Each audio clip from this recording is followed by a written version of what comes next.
안녕하세요. 승리한 사관종 여러분. 오늘은 말라기서 1장 10절에서 14절 말씀입니다. 말라기서의 네 번째 강조로 하나님을 경멸하는 죄 두 번째 말씀입니다.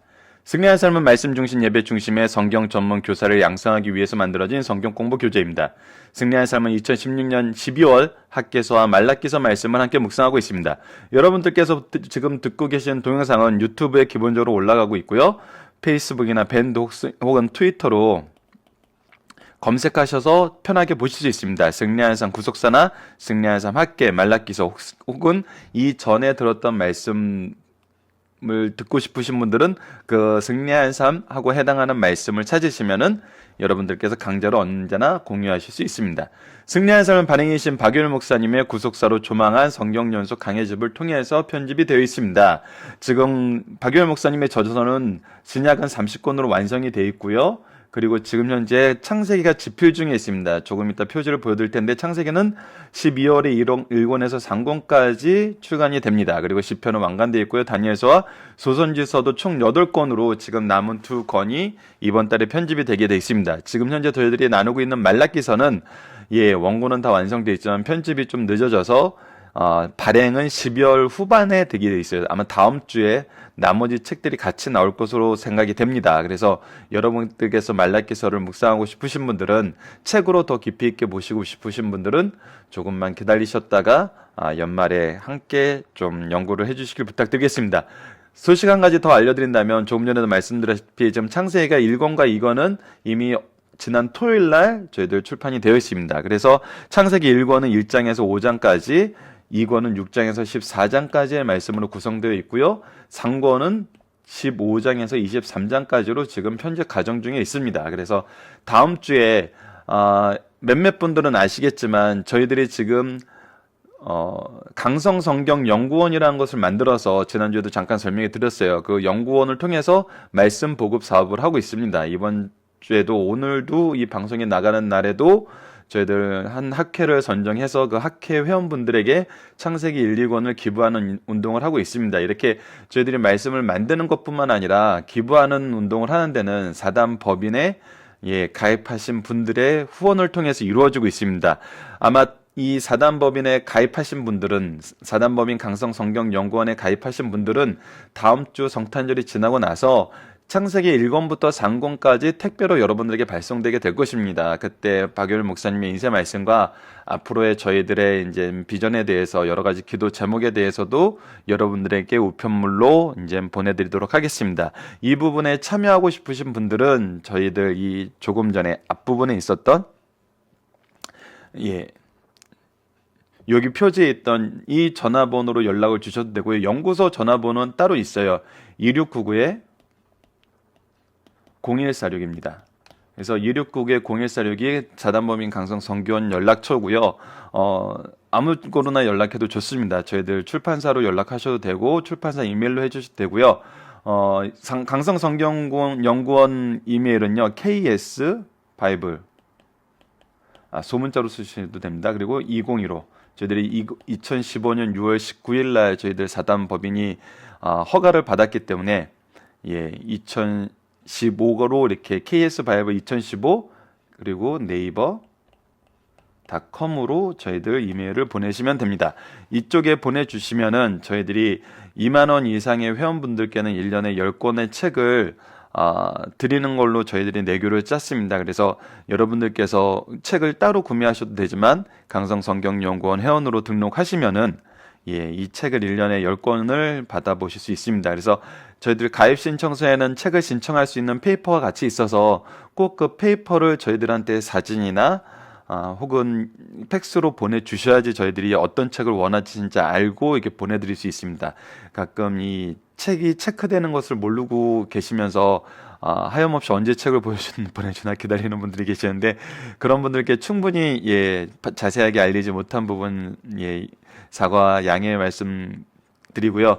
저희들이 곧 저희들 요즘에는 이 SNS만 하다 보니까 따로 홈페이지를 만들고 있지 않아요. 그래서 조만간 저희들 출판사나 연구소 홈페이지를 통해서 여러분들이 스마트폰이나 웹상에서 편하게 이 책을 신청할 수 있고 또 혹은 가입 문의를 하실 수 있는 방법을 만들도록 하겠습니다. 저희들 인력적인 부분에서 조금 아직 부족한 면이 많아서 여러분들 진행 속도가 더디고 있지만 저희들 행정적인 것보다는 아직은 이 말씀 보급하는 일에 말씀을 계속 이어나가는 일에 지금 더 신경을 쓰고 있습니다. 여러분들 저희들 소식이 좀 원활치 않고 잘 전달되지 않는 부분 조금만 참아주시고 양해 부탁드리고요. 계속 이렇게 박효일 목사님 건강이 유지되어서 정말 구약을 다 완간하실 수 있도록, 그리고 내년 정도부터는 저희들이 본격적으로 각 분야별 이런 성경 말씀 연구에 대한 본격적인 연구와 그 연구를 각각의 교회에서 적용할 수 있는 방법을 꾸준히 만들어 나가고자 합니다. 이 부분을 위해서도 기도해 주시고 함께 많은 동참 부탁드리겠습니다. 자, 사설이 길었습니다. 여러 가지 사업 설명을 하다 보니까 좀 길었는데 저희들 오늘 본문 말씀에 들어가기 전에 이제 간단하게 구절을 다시 한번 보도록 하겠습니다. 우선 전반적으로 저희들이 기억해야 되는 것은 말라기서는 6편의 설교로 구성되어 있다는 것입니다. 그래서 첫 번째, 두 번째, 세 번째, 네 번째, 다섯 번째, 여섯 번째 있고 지금 현재 저희들이 보고 있는 것이 두 번째 설교예요. 두 번째 설교에 대해서, 첫 번째 설교에 대해서는 하나님에 대한 사랑의 논쟁이에요. 하나님이 우리를 사랑하신다는 증거가 뭐야? 이미 역사를 통해서, 조상들을 통해서 보여줬던 그 사랑을 지금도 이어오고 있다는 것을 통해서 하나님의 사랑은 확증되세요. 그래서 지금 현재도 사랑하고 계시지만 그 사랑이 지금 시작됐던 것이 아니라는 거예요. 이게 우리가 사랑받는 사람들이 가장 감동할 때 중에 한 군데가 바로 이거거든요. 나를 사랑하는지 안 사랑하는지 몰랐는데 어쨌거나 지금 나를 아끼는 것 같은데, 이 아끼는 사랑이 정말 오래전부터 꾸준히 나와 함께 변함없이 이루어지고 있다는 거예요. 하나님의 사랑의 선포는 그것을 좀 확증해 주세요. 야곱을 통한 사랑의 선포와 그 유지가 지금까지 이스라엘 민족에게 이어지고 있다는 거예요. 이것을 받는 우리는 왜 더 감격할 수밖에 없냐면 이때 선포하신 사랑이 지금 나에게까지 이어지고 있다는 거에 대해서 우리가 말씀을 통해서 경험하고 깨닫고 이것을 의지하면서 살고 있을 때 우리에게 참된 평화와 승리가 있음을 알고 우리는 더욱더 감사할 수 있는 거거든요. 이렇게 말씀하신 다음에 두 번째는 가장 실질적인 문제인 예배에 대해서 얘기를 합니다. 그 예배가 무엇이라고 얘기하냐면 잘못된 예배는 하나님을 경멸하는 거에 대해서라고 얘기를 해요. 이 경멸하는 거에 대해서 얘기를 하면서 첫 번째 이 말씀의 대상자들 대제사장이라고 딱 집어서 얘기해요. 즉 예배에 대해서 하나님께서 준비하고 가르치고 계승해야 될 책임이 있는 사람들에게 먼저 이 말씀을 주시는 거예요. 지금 왕같은 제사장 된 우리에게 주시는 말씀이에요. 이 말씀을 선포해야 될 역사적 사명을 가지고 있는 우리에게 먼저 주신 말씀이라는 거예요. 그래서 이 내용을 지금 우리가 살펴보고 있습니다. 자, 첫 번째 말씀을 여러분들께서 잘 기억하지 못하실 수도 있어서 오늘 본문 말씀 중에 지난주 말씀이 일부 포함이 되어 있습니다. 그래서 그것을 연결해서 보시면 되고요. 이번 주에 우리가 함께 묵상하고 싶은 주제는 무엇이냐면 하나님과 우리는 어떤 관계냐는 거예요. 하나님과 우리 관계는 어떤 관계이고 무엇으로 인해서 이 관계가 증명되고 형성되고 보여지고, 하여튼 이 관계의 이루어짐이, 관계라는 것은 단순히 우리는 이런 관계가 이렇게 말로 끝나는 걸로 적합하다기보다는 다 그걸 표현할 수 없어요. 내가 내 아들하고 우리 아버지하고 아버지에게 아들이고 아들에게 아버지인 관계는 맞아요. 그건 누가 보더라도 맞아요. 근데 그 관계가 어떻게 형성되고 어떤 관계로 유지되고 있느냐를 우리가 더 깊이 알아야 되는 거거든요. 아니면 속된 말로 그거예요. 그냥 용돈만 주면 되는데, 그냥 내가 하고 싶은 거 하게 해주는, 내가 필요하다고 할 때 그때만 도와주면 되는데, 이런 것이 아버지와 아들하고 관계라 그러면은 이것을 정상적인 관계라고 얘기하는 사람들이 솔직히 어디 있겠어요. 근데 아이러니하게도 이런 관계를 요구하는 사람들이 그래도 제법 있다는 거. 하지만 그거는 비정상적인 관계라는 거예요. 그래서 우리가 하나님과의 관계가 정말 창조주와 피조물, 왕과 백성, 아버지와 아들와의 관계라면은 그 관계라는 것이 구체적으로 무엇을 말하는 것을 우리가 알아야 된다는 거예요. 그래서 이 관계의 중요한 것이 무엇인지를 한번 이번 주 말씀을 통해서 상고해 보자는 거예요. 오늘 말씀이 첫 번째로 그것을 분명히 얘기해 주고 있습니다. 자, 하나님을 경멸하는 죄 두 번째 말씀입니다. 말라기서 1장 10절로 14절입니다. 본문 말씀을 보도록 하겠습니다. 만군의 여호와가 이르노라 너희가 내 제단 위에 헛되이 불사르지 못하게 하기 위해서 너희 중에 성전문을 닫을 자가 있었으면 좋겠노라. 하나님께서 말씀을 하세요. 지금 잘못된 제사를 드리고 잘못된 예배를 드리고 거짓된 모습으로 나오고 있어요. 이것은 정말 우리가 현장에서 볼 때는 너무나 마음이 아픈 부분이에요. 나는 예배 드리러 나온다 그래요. 나는 하나님 믿는다 그래요. 나는 바르게 예배 드렸다 그래요. 그리고 나는 정말 나만큼 잘하는 사람 없다고 생각할 수도 있어요. 물론 그렇게 생각하는 사람은 극히 소수겠지만 그런데 그것이 무엇이냐면 다 자기 기준이란 거예요. 자기 기준, 내 기준이란 거예요. 나 이 정도 하면 된 거 아니야? 나 이 정도 하면 약속 지킨 거 아니야? 나 이 정도 하면 그래도 괜찮은 거 아니야? 근데 그것을 누가 가장 마음 아파하냐는 거예요. 바로 하나님 말씀의 기준에 의해서 잘못된 건데 내 기준에 의해서 괜찮다고 생각하는 그 사람에 대해서 가장 안타까워하고 힘들어 하시는 분은 누구냐면 바로 하나님이시라는 거예요. 그래서 이런 헛된 제사를 드리면서 나는 제사 드리는 사람이야, 나는 예배 드리는 사람이야, 나는 여전히 아버지의 아들이야, 나는 여전히 그 나라의 백성이야, 난 여전히 그의 종이야 라고 얘기하고 있는데, 이랬을 때 하나님께서는 문을 닫아 버리는 자가 있었으면 좋겠다는 거예요. 차라리 문을 닫혀서 그들이 난 예배 드려, 나는 그래도 하나님 섬겨, 나는 그래도 하나님 종이야 라는 얘기를 아예 못하게 만들었으면 좋겠다는 거예요. 하나님이 그것을 기뻐하지 아니하신다는 거예요. 너희 손으로 받는 것은 받지도 아니한다는 거예요. 그거는 예배도 아니라는 거예요. 우리가 이 부분에 대해서 좀 분명하게 얘기를 했으면 좋겠어요. 우리는 그런 예배는 잘못된 예배라고 얘기하는데 이거는 잘못된 예배가 아니에요. 그냥 예배가 아닌 거예요.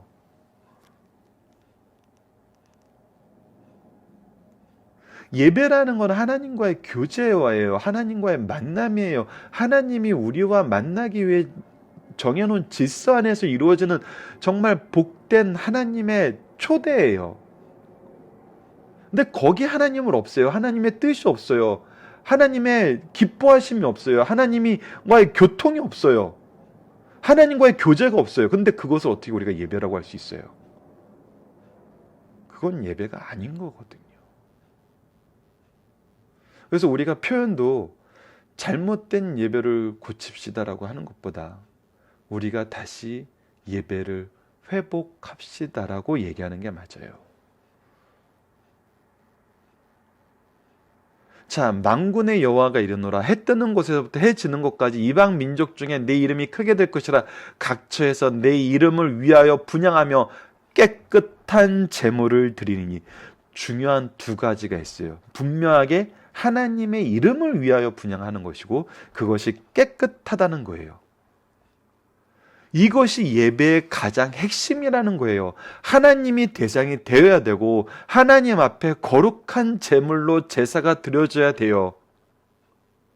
우리가 하나님 앞에 거룩한 산 제사로 드려지는 것은 바로 하나님을 향하여 하나님을 위하여 하나님의 뜻으로 인한 것이고 그분의 뜻과 일치되는 하나님의 방법으로 이루어지는 거예요. 근데 그것이 어디에서 이루어진대요? 이방 민족 중에서요. 해 뜨는 것부터 해 지는 것까지 해서요. 여러분들 이것은 역사는 우리에게 이것을 증명해 주고 있습니다. 이스라엘 민족들이 예수님을 거부하고 교회를 핍박하고 하나님과의 관계의 회복이 예수 그리스도를 통해서 이루어짐을 말씀을 통해서 확인할 수 있는데도 그것을 거절했을 때 어떻게 됐나요? 지금 우리가 예배 드리는 곳까지 왔어요. 여러분들 우리가 말씀을 통해서 계속 확인했지만 하나님이 주신 은혜는 우리에게 은혜 주는 것으로 끝나지 않아요. 항상 그 은혜를 통해서 우리로 하여금 일하게 하세요. 그 은혜에 반응하게 만드세요.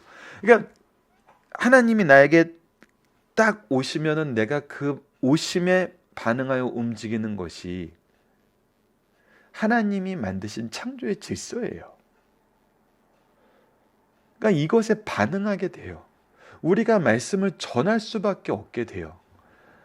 이 부분에 대해서 정말 선교 부분에, 전도 부분에 탁월한 설명과 경험을 소개해 주셨던 분이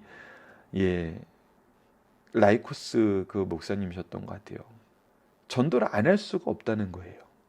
그러니까 이거는 내가 무엇을 하는 게 아니라 그 반응을 하는 거예요. 하나님이 나를 쳤을 때 움직이는 거라는 거예요.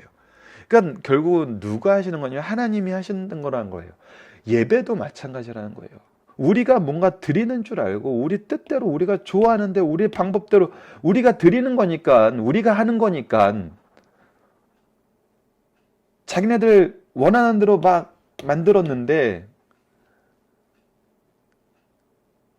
우리가 안 드리면 하나님께 이렇게 드릴 사람이 없는 것처럼 그렇게 드렸는데 아니라는 거예요. 올바른 예배가 이방인들 가운데서 확대된다는 거예요. 여러분, 이 부분은 분명합니다. 우리가 말씀을 배우는데 힘쓰지 않고 우리가 이 배운 말씀으로 가르치는데 힘쓰지 않아도 하나님께서는 하나님의 뜻을 이루세요. 이것은 변함없어요. 하나님의 뜻이 우리에 의해서 꺾어지거나 우리에 의해서 지배받지 않아요. 그래서 하나님은 이 일을 이루세요. 여러분들 최소한 이것을 보는 눈이라도 뜨고 있읍시다. 저는 여러분들이 말씀을 가지고 하나님께 드리는 예배가 하나님의 말씀, 하나님 예배 속에서 선포되는 하나님의 말씀이 바로 이루어지는 교회를 만드는데 가장 핵심된 일꾼으로, 하나님이 쓰시는 일꾼으로 각각의 교회에서 하나님이 여러분들이 쓰시기를 간절히 기도하고 있어요. 하지만 여러분들이 그 사명을 감당하지 못한다고 생각하고 아직은 그것이 힘들다라고 여기고 있으면 여러분들 가만히 잠잠히 한번 지켜보세요. 이 일을 누구를 통해서 이루시는지. 하나님이 분명히 이 일을 이루십니다. 그것을 볼 수 있는 영적 눈은 뜨고 과연 하나님 말씀이 온전히 이루어졌구나 바르게 확인하고 바르게 계승할 수 있는 승리한 삶 가족 여러분들 되기 원합니다. 하지만 더 간절히 원하는 것은 이 일을 이루시는데 여러분들이 쓰임받는 하나님 나라의 백성들이, 하나님의 제자들이, 예수 그리스도의 종들이 되기를 기도합니다. 자, 계속 말씀을 보도록 하겠습니다. 그러나 너희는 말하기를, 이 일이 이루어지고 있는 그때에도, 이 일이 이루어진다고 얘기하는 그때에도 하나님 말씀이 선포되면 믿지 못하면, 하나님 말씀이 선포된 대로 이루어지면 그것을 믿어야 되는데 계속 거절을 하는 거예요. 그러나 너희는 말하기를 여호와의 식탁은 더러워졌고 그 위에 있는 과실은 곧 먹을 것은 경멸히 여길 것이라 하여 내 이름을 더럽히는도다.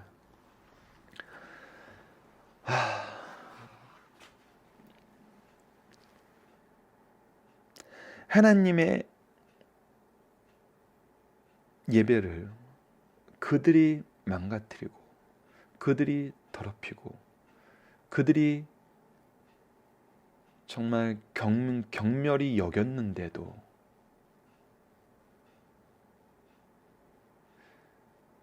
이것이 미련하다고 얘기하고 이것이 의미 없다고 얘기하고 이것을 꼭 이렇게 해야 되냐고 얘기하는 것을 누가 하고 있냐면 바로 이 죄를 범한 자들이 얘기하고 있다는 거예요. 여러분들 13절을 계속 보시다. 만군의 여호와가 이르노라 너희가 또 말하기를 이 일이 얼마나 번거로운고 하며 코숨치고 훔친 물건과 저는 것과 병든 것을 가져왔느니라. 너희가 이같이 봉헌물을 가져왔으니 내가 그것을 너희 손에서 받겠느냐. 이는 여호와의 말이니라. 짐승떼 가운데 수컷이 있거늘 그 서원하는 일에 흠 있는 것으로 속여 내게 드리는 자는 저주를 받으리니 나는 큰 임금이요 내 이름은 이방 민족 중에 두려울 것이 됨니라. 만군의 여호와의 말이니라. 자, 여러분들 14절 말씀을 보면 무엇을 보입니까? 반드시 하나님의 심판이 있음을 얘기를 하세요. 하나님은 하나님의 공의대로 반드시 심판을 하십니다. 심판의 대상이 되는 자들의 얘기를 보세요. 이것이 여러분들 우리 자녀들에게 이 부분 정말 잘 가르쳐 줘야 됩니다. 정말 잘 가르쳐 줘야 돼요. 여러분들 자녀들이 대학에 가서 여러 사람들을 만났을 때 전통적인 예배나 전통적인 교회의 모습이나 말씀의 중요성이나 예수님이 누구시냐는 것에 대해서 끊임없이 도전을 받습니다. 끊임없이 새로운 해석을 들어요.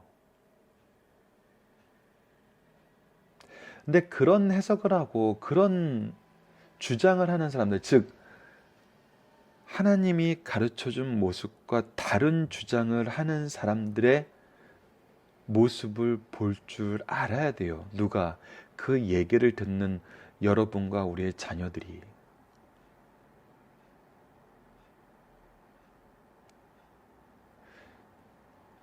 코웃음을 치면서 번거롭다고 얘기하면서 더 좋은 의미가 있다고 얘기하는 사람들이 이것을 바로 지키지 않는 사람들이 많다는 거예요. 오히려 이것을 잘못 지키는 자들이 그것을 번거롭다고 얘기하고 이것은 우스운 거라고 얘기한다는 거예요.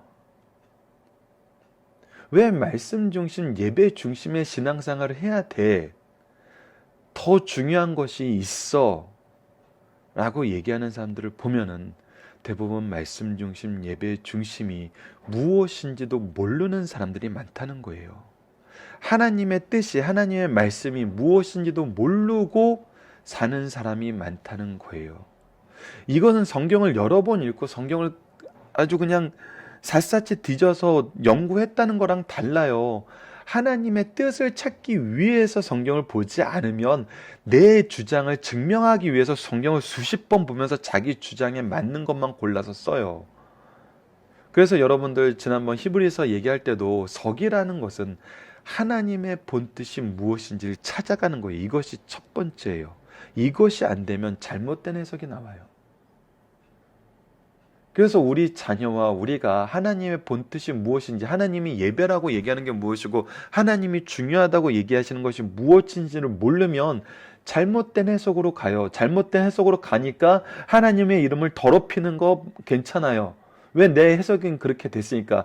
번거로운 거 제거해야 돼요. 아니 그런 식으로까지 예배 드려야 돼? 웃음 치면서 웃겨요. 더 좋은 방법이 얼마나 많은데, 사람들 모을 수 있는 방법이 얼마나 많은데, 사람들에게 헌금 거둘 수 있는 방법이 얼마나 많은데, 우리 교회를 부흥시킬 수 있는 방법이 얼마나 많은데, 네, 그거는 헌금 걷고 사람들 많이 모으고 부흥시키는 거예요. 근데 우리가 얘기하는 건 뭐냐면 하나님께 예배 드리는 거라는 거예요. 그리고 하나님은 이렇게 예배 드리는 자들을 남겨놓으시고 전 세계에서 이 일이 이루어지게 하시겠다는 거예요. 그것에 대한 말씀의 성취가 지금 대한민국에서 지금 우리가 이렇게 말씀을 통해서 나누는 이 일로 증명이 되고 있어요.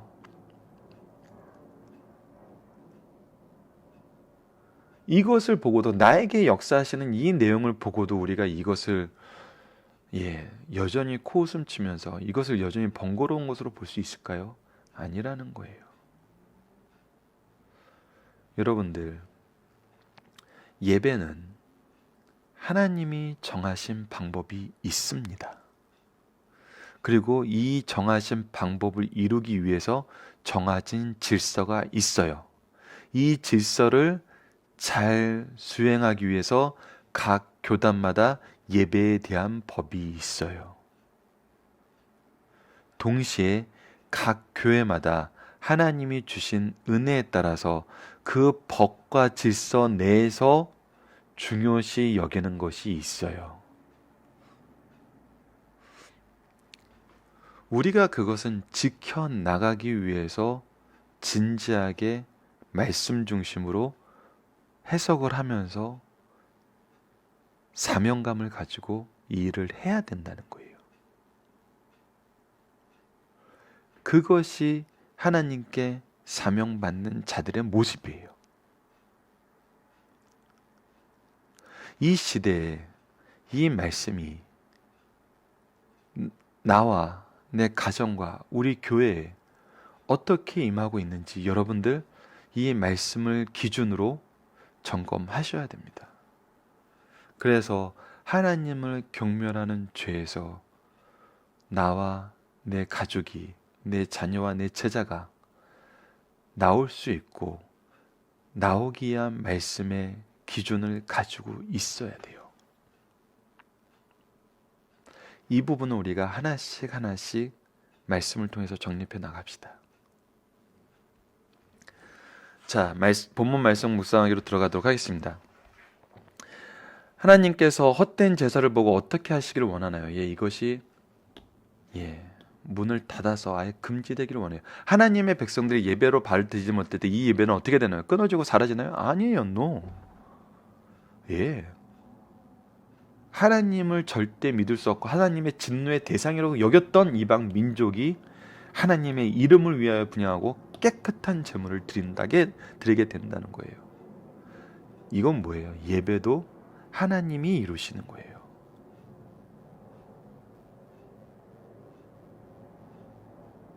우리 가정과 우리 교회의 예배가 이루어지지 않는다는 것은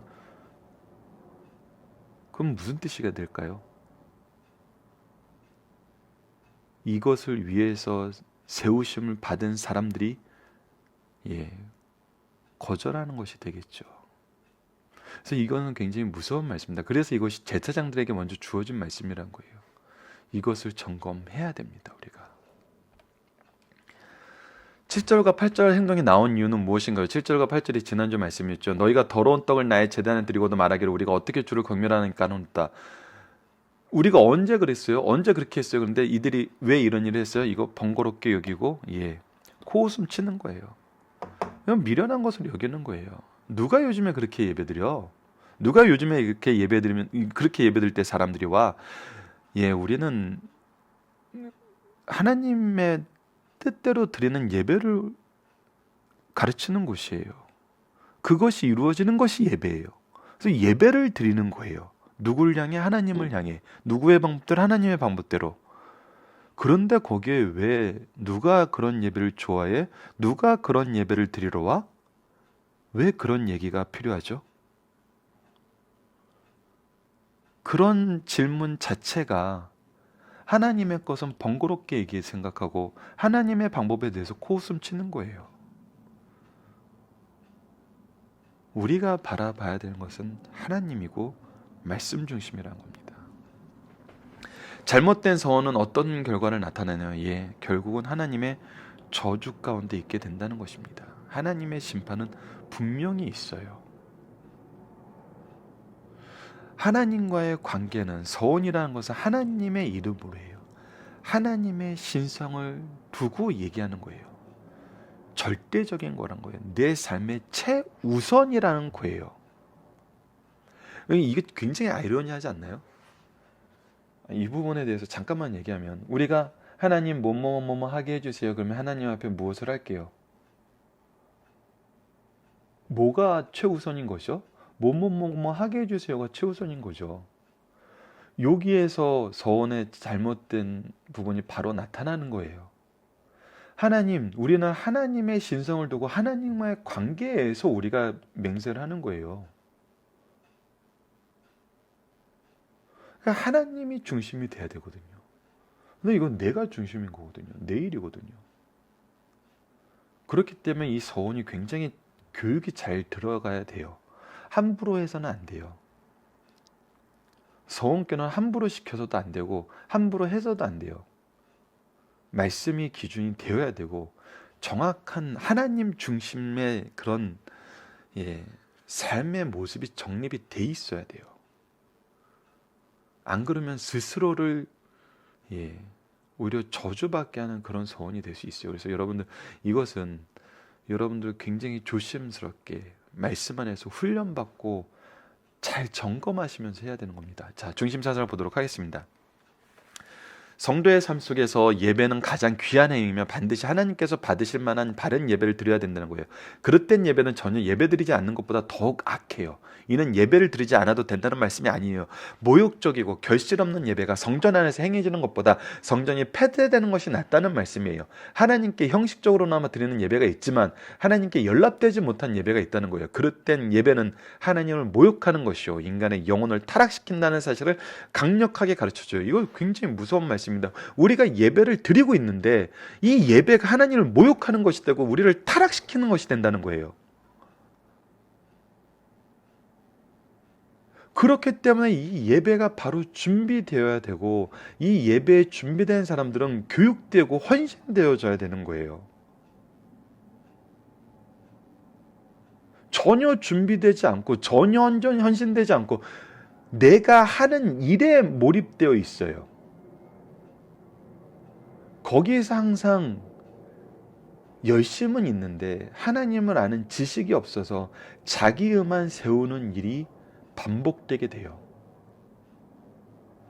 가장 중요시하면서 가장 주의 주는 말씀입니다. 자, 하나님께 드리는 예배는 인간에게 가장 귀한 일이요 복받을 일이에요. 그릇된 예배를 드리게 된 기본적인 동기는 무엇입니까?